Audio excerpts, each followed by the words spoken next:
Bicycle নিয়ে ধাক্কা মারাকে কেন্দ্র করে রক্তারক্তি কাণ্ড। ঘটনাটি ঘটে উত্তর জেলার পানিসাগর মহকুমা অন্তর্গত পশ্চিম পদ্মবিল গ্রামের ২ নং ওয়ার্ডে। ঘটনার বিবরণে জানা যায়, ২রা সেপ্টেম্বর বিকাল ৩টা নাগাদ ওই এলাকারই বাসিন্দা আমির আলীর ভাগিনা বাইসাইকেল চালাতে গিয়ে পার্শ্ববর্তী বাড়ির হাসান আলীর ১২ বর্ষীয় নাবালিকা কন্যাকে সানজিদা আক্তারকে সজোরে আঘাত করলে ঘটনাস্থলে আঘাতপ্রাপ্ত হয় সে। এ নিয়ে উভয় পরিবারের মধ্যে বাকবিতণ্ডা হয়। পরবর্তীতে এরই সূত্র ধরে সন্ধ্যা ৬টা নাগাদ আমির আলীর নেতৃত্বে এলাকারী সাব উদ্দিন, একলাচ আলী, আলকাচ আলী, আব্বাস আলী ও আফতাব আলী মিলে ঘরে প্রবেশ করে ধারালো অস্ত্র, দা এবং লোহার রড নিয়ে সংঘবদ্ধ আক্রমণ চালায় হাসান আলীর বাড়িতে। সংঘবদ্ধ আক্রমণের ফলে হাসান আলীর মাথায় এবং পিঠে জখম সহ রক্তাক্ত হয়। পাশাপাশি হাসান আলীর স্ত্রী হাসিনা বেগমের মাথায় দায়ের আঘাতে প্রচণ্ড জখম হয়। দায়ের আঘাতে ১৬ বর্ষীয় আরেক কন্যা সাবিনা বেগমের মাথা কেটে রক্তাক্ত হয়। ১২ বর্ষীয় সানজিদা আক্তারকে লোহার রড দিয়ে পা ভেঙে দেওয়া হয়।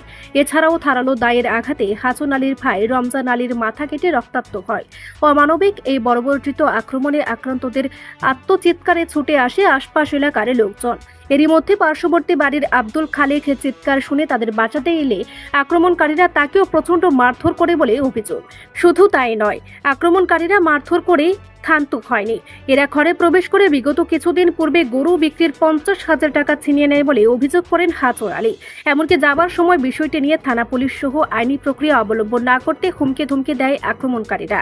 ঘটনার পরপরই গুরুতর আহত অবস্থায় ৫ জনকে নিয়ে যাওয়া হয় ধর্মনগরস্থিত জেলা হাসপাতালে। বর্তমানে গুরুতর আহত অবস্থায় ৫ জনেরই চিকিৎসা চলছে ধর্মনগর জেলা হাসপাতালে। এই মর্মে আক্রান্ত হাসান আলী, আক্রমণকারী আমির আলী, সাব উদ্দিন, একলাচ আলী, আলকাচ আলী, আব্বাস আলী এবং আফতাব আলীর বিরুদ্ধে পরিবার সমেত পরিকল্পিতভাবে নারকীয় আক্রমণের বিচার চেয়ে লিখিত মামলা রুজু করে। যদিও গতকাল রাত্রিতেই পানিসাগর থানার পুলিশ প্রধান অভিযুক্ত আমির আলীকে গ্রেফতার করতে সক্ষম হয়। বাকি অভিযুক্তরা পলাতক। এখন দেখার বিষয় পানিসাগর থানার পুলিশ সংঘবদ্ধ আক্রমণকাণ্ডে জড়িতদের বিরুদ্ধে কি পদক্ষেপ গ্রহণ করেন। ফিউরো রিপোর্ট, RTV ত্রিপুরা।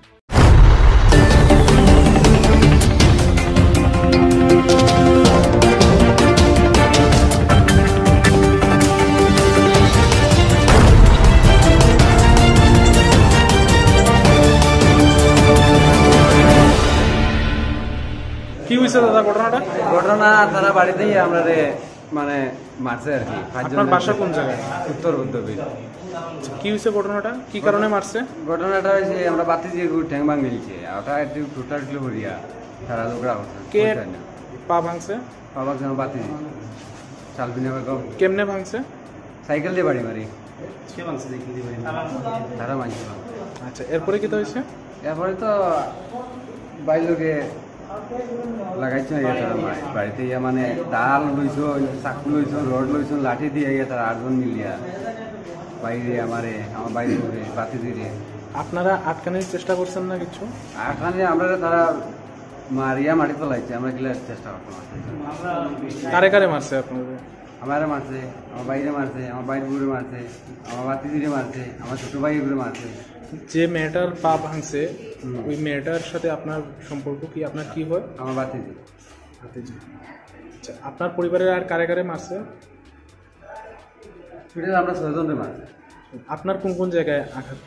আমার মাথা লাগছে 2 জায়গায়। মাথাত কি দাঁড়িয়ে আঘাত করছে? দাদি।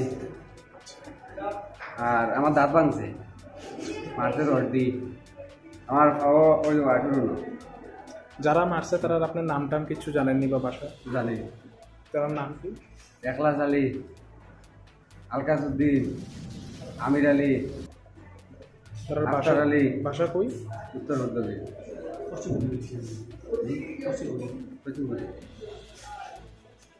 আপনারা পুলিশে জানাইছিলেন এই ব্যাপারে? জানাইছি তো, পুলিশ তো এখনো আইল।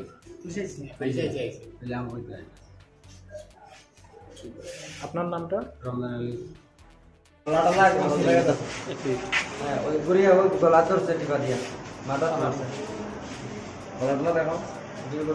গলাটা এইদিকে, এই যে গলার মতো জানে মারা লাগিয়া দুনো দিকে দাগ আছে।